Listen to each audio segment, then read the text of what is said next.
Volunteer వ్యవస్థ తీసేయటం నచ్చిందా మీకు? ఆ వ్యవస్థ పనికొస్తుందని అంటారా అసలు? ఫైనల్గా ఏంటంటే public delivery is very important. Yes. అంటే ఒక సర్వసాధారణంగా ఇంట్లో కూర్చున్న వ్యక్తి పనులు అవ్వాలి, గవర్నమెంట్ ద్వారా జరగాల్సి. వాలంటరీ వ్యవస్థ తీసుకుంటే వాళ్ళ ఇంటి దగ్గరికి వచ్చి చేసేవాళ్ళు అన్ని పనులు. వాళ్ళు పెన్షన్స్ కావచ్చు, లేకుంటే ఏమన్నా మనము ఈ 26, 27 సేవలు ఏవైతే 27 సేవలు ఉన్నాయి అవన్నీ కూడా వాళ్ళు ఇంటి దగ్గరే వచ్చి చేసేవాళ్ళు. ఇవన్నీ కూడా అంటే వాళ్ళ ఇంటిలో అది ఒక 50 ఇళ్లకు ఒక వ్యక్తి అన్నట్టుగా పెట్టారు. కానీ అందులో ఏమైందంటే అందులో బేసిక్గా రకరకాల పొలిటికల్ పార్టీ వాళ్ళు మాట్లాడిన మాటలు బట్టి అవి ఒక రాజకీయ రంగు పులుముకుంది. అలా కాకుండా ప్రొఫెషనల్గా చేసి ఉంటే దాన్ని ప్రొఫెషనల్గా రిక్రూట్మెంట్ ఇవన్నీ చూసి పార్టీలకు అతీతంగా వాళ్ళని తీసుకుని ఉంటే ఏమైండేదంటే అది పబ్లిక్ సర్వీస్ డెలివరీ అయ్యేది. అంటే ఇప్పుడు గవర్నమెంట్ వాళ్ళు తమ పార్టీ వాళ్ళను ప్రభుత్వ ఖర్చుతో పెట్టుకున్నారన్న ఒక అభిప్రాయం వచ్చింది. అందుకనే వీళ్ళు తీసేస్తామని అన్నారు. సో దాంట్లో ఇప్పుడు ఫైనల్గా ఏ నిర్ణయం తీసుకుంటారో చూడాలి అందులో వ్యవస్థ. ఎందుకంటే గ్రామ సచివాలయాలు ఉన్నాయి.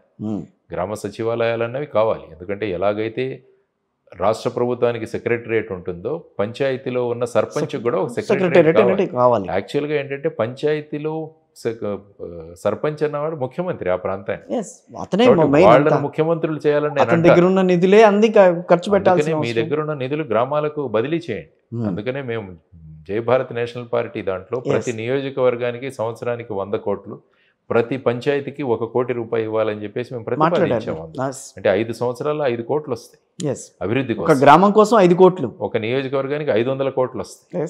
మరి ఏమవుతుంది, అన్ని నియోజకవర్గాలు అభివృద్ధి చెందుతాయి కదా.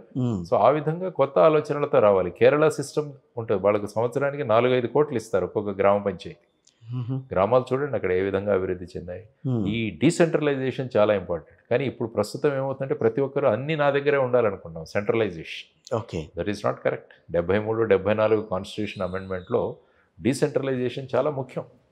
గ్రామ పంచాయతీ పరిధిలో ఏవైతే 29 సబ్జెక్టులు ఉన్నాయో ఆ సబ్జెక్టులన్నీ కూడా గ్రామ పంచాయతీకి ఇవ్వాలి.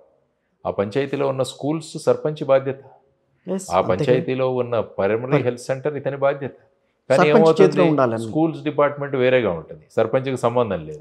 మెడికల్ డిపార్ట్మెంట్ వాళ్ళు. కానీ కేరళలో చూసుకుంటే ఆ 29 విషయాలు అది సర్పంచ్ చూసుకుంటాడు. Is a mini CM. So ఆ విధమైన సిస్టమ్ తీసుకురావాలి కదా, అప్పుడే అవుతాయి. సో అలా తీసుకొస్తే ఏమవుతుందంటే వాళ్ళ మీద అథారిటీ అనేది కుదరదని చెప్పి తీసుకురాకల. అదే అన్నా, అంతే సెంట్రలైజేషన్. ఒకవైపు డీసెంట్రలైజేషన్కు మనం సపోర్ట్ చేస్తూ, కానీ సెంట్రలైజేషన్ మనిషి ఎంత అధికారం నా చేతిలోనే ఉండాలనుకుంటున్నాను. ఆ విధంగా ఉంటే ఏమవుతుందంటే పనులు అవ్వవు. సో డీసెంట్రలైజేషన్ దిశగా ఆలోచించాలి.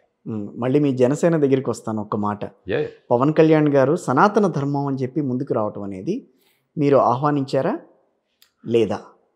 సనాతన ధర్మం అనేది ఏంటంటే భారతదేశంతో ముడిపడిన అంశం. ఒక బోర్డు తీసుకురావాలని చెప్పి ఆయన ముందుకు రావటం అనేది డెఫినెట్గా ఉండాలి.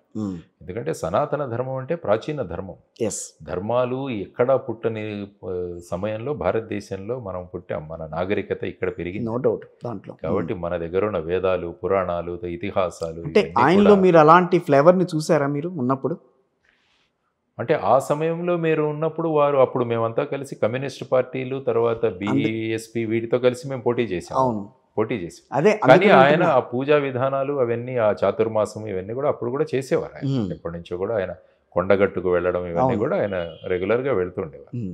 సో ఈ సమయంలో సనాతన ధర్మం అన్న దీన్ని వారు తీసుకొచ్చారు. సనాతన ధర్మ బోర్డు ఉండాలి.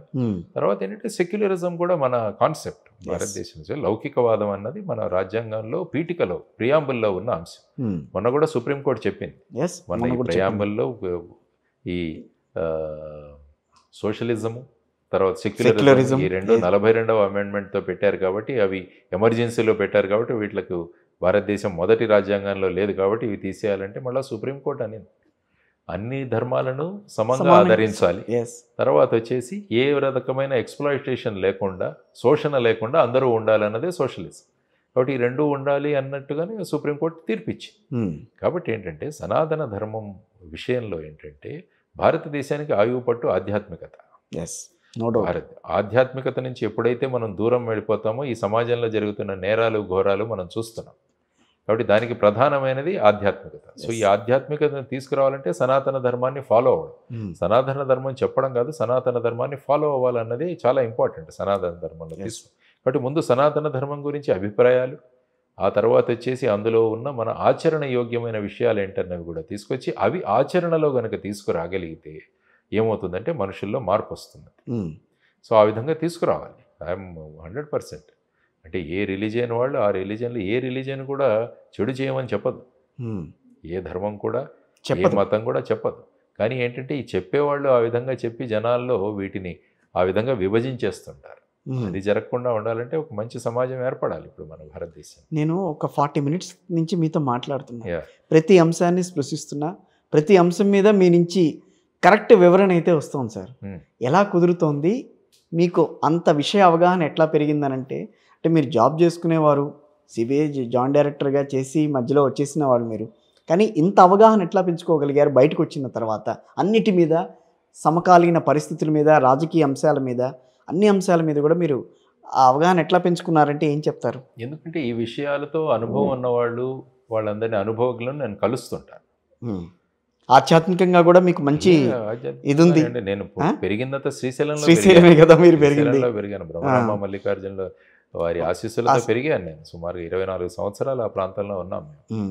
కాబట్టి ఆ ప్రభావం కూడా ఉంటుంది డెఫినెట్గా. ఆ తర్వాత అప్పుడు మాకున్న తెలుగు మాస్టర్లు, తర్వాత అప్పుడు వాళ్ళు నేర్పిన సంస్కృతి విలువలు ఇవన్నీ కూడా ప్రభావం చూపిస్తుంది మనుషుల మీద. అప్పుడు కూడా కవులు చాలామంది వచ్చేవాళ్ళు శ్రీశైలం దేవస్థానానికి, మా స్కూల్కి కూడా వచ్చేవాళ్ళు. వాళ్ళ అనుభవం, రాయలసీమలో కవులు చాలామంది వారందరూ నరాల రామిరెడ్డి గారు, మాడుగుల నాగపణి, సో వారందరి ప్రభావం, వాళ్ళతో కలుస్తుంటాను, వాళ్ళ చర్చల్లో పాల్గొంటుంటాను. సమయం దొరికినప్పుడు యూట్యూబ్లో కూడా వింటూ ఉంటాను. కానీ మీరు సోషలిజం భావాలు ఎక్కువ మీలో, అట్లాంటిది మీరు ఆధ్యాత్మికంగా ముందుకు రావడం అనేది కొంచెం ఆలోచింపజేస్తూ ఉంటుంది. అంటే మీరు ఇటు టర్న్ అయ్యారా లేకపోతే? లేదు, ఏమీ లేదు. ఎందుకంటే మనుషులందరూ బాగుండాలి అన్నదే సనాతన ధర్మం. అంతే, బాగుండాలి, అది కరెక్టే. ఎందుకంటే సర్వే భవంతు సుఖినః, సర్వే సంతు నిరామయ, సర్వే భద్రాణి పశ్యంతు మా కశ్చిత్ దుఃఖభాగ్. ఇది మన భారతదేశ సంస్కారం. సహనాభవతో సహనోభవంతో సహవీర్యం కరవావహే తేజస్వి నావదీతమస్తు మా విద్విషావహే. ఓం శాంతి శాంతి. ఇది భారతదేశం. అవును.